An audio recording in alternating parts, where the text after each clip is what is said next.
brings us to a guy like Lorenzo Styles, Bryce, committed to Notre Dame. Michigan has stayed on Lorenzo Styles, but you wouldn't know it as much because Lorenzo Styles isn't talking as much. After it got out, and I don't know how it got out there, Michigan was still on him. There was Notre Dame blitzed him hard, and he hasn't talked as much since then. But I think people shouldn't mistake that for lack of interest or lack of ongoing pursuit on Michigan's part.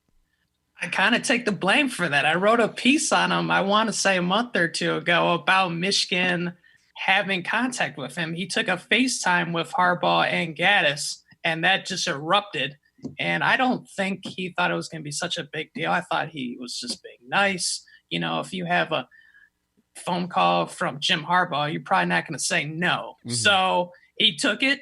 He's been talking to them, and he's been continued those conversations with them. It's not like those have ended. So those have still been happening. They still really like him. He committed to Notre Dame back in October. Notre Dame, once that news came out, like you said, they flooded him with love and said, hey, you're our guy.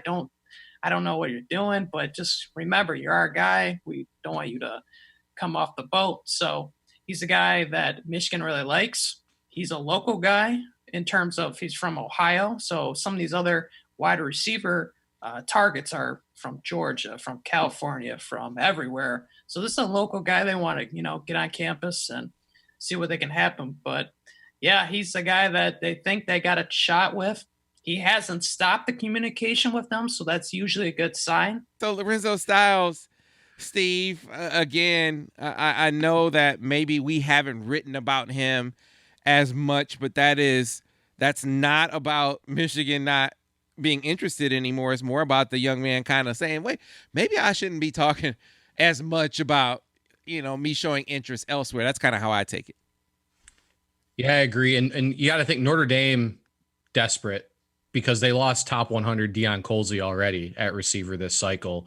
They've missed on a few guys that it looked like they were maybe a lean for offensively as well. I think there's some pressure there in South Bend for them to close and keep some of these guys in the fold. So not going to be easy for Michigan, but well worth the pursuit. You could argue that he's right up there with Worthy as far as ability, and a guy that would add a different dynamic. Well, not a different dynamic. They've done a pretty good job the last couple of cycles, but would continue to add speed, ability to that wide receiver room. So we'll see. Yeah, this one, I don't know where the confidence level would be as far as Michigan goes. But again, I don't know if he visited. He may have visited very early. But either way, a situation where I think they'll want to get him back up before, if anything's ever going to happen there.